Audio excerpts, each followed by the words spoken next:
How many do you have in the United Kingdom? In Britain, we only have 100 political appointees. You only have 100 people when you come to power. 100 people. 100 people. And none of those people run government departments. So every government department, every agency is a permanent civil servant in Britain. How can Britain be saved then? Well, we need to change that. We need to change that. Because what I found out when I got into number 10 is I thought that if I got to the top of the tree, I would be able to implement those conservative policies. So you think once you're prime minister, as a little girl, I was thinking, if I get prime minister, I'll be like Churchill, I'll change the country. Exactly. That's not how it works. Exactly. And what I discovered was that I was not holding the levers. The levers were held by the Bank of England, by the Office of Budget Responsibility. They weren't held by the Prime Minister or the Chancellor. And I think that's a massive, that's a massive problem. Hang on. You're saying the central bank, the Bank of England, is one of the things that controls it. Are you a conspiracy theory person? You almost sound like Worm. You're MAGA. What I'm saying, Steve, is that if the Bank of England governor can't be sacked and the Prime Minister can be sacked, then the Bank of England governor is going to have more power than the Prime Minister. And that is a problem in a democracy. Because the fact is the left have succeeded in infiltrating our campuses, infiltrating our schools, our corporations. So it's not enough just to take the White House. It's not enough just to take the Senate. You've actually got to change a hell of a lot of what's going on in our countries. And we've got the same problem in Britain. You know, rather than pursuing making money and hiring people, corporations are pursuing wokenomics.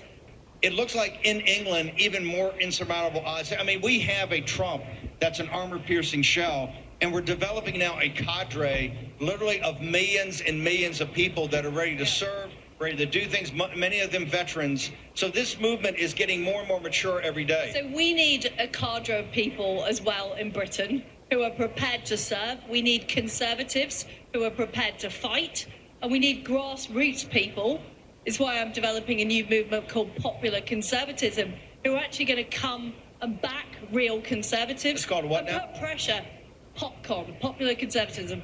But it's going to put real pressure on conservative MPs to be conservative, because they need to change things. You know, we've got a massive problem with immigration in Britain, but we cannot deport illegal immigrants because the left are fighting us in the courts. So we need conservatives who are prepared to overturn that and prepared to restore power to the people. Because that's the problem we've got.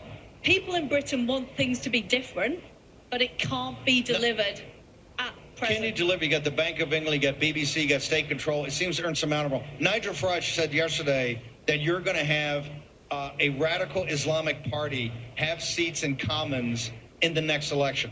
Do you believe that's true? Well, there's going to be a by-election in the next few weeks, and it could be a radical Islamic party win in that by-election. So that is a possibility. Hold on. You're saying an Islamic radical party in a couple of weeks in a special election. Is it one of these Midland urban areas that has a Rochdale.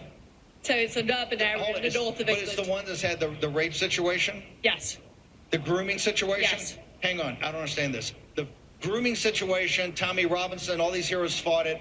The rape situation, and in that community, you're going to have a special election, and you may have a radical jihadist party send somebody to Commons after all that problem? That is correct. Now, how are you going to save a country where you have that chain of events? Because the vast majority in Britain don't want this to happen. They don't want to be a country that is subject to Islamic terrorism.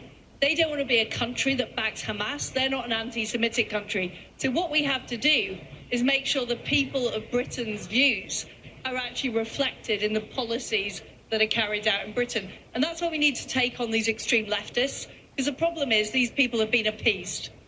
We haven't done enough to crack down on the pro-Hamas marches.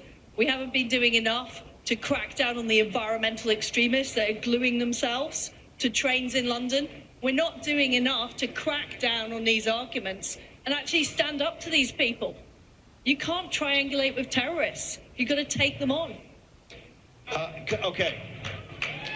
Can we, by the way, what's your website, your social media? How did they get the book? All of it. I got to tell you, I really feel for the United Kingdom. I mean, you guys. We are going to save it, Steve. I'm not a pessimist like you. I'm an optimist.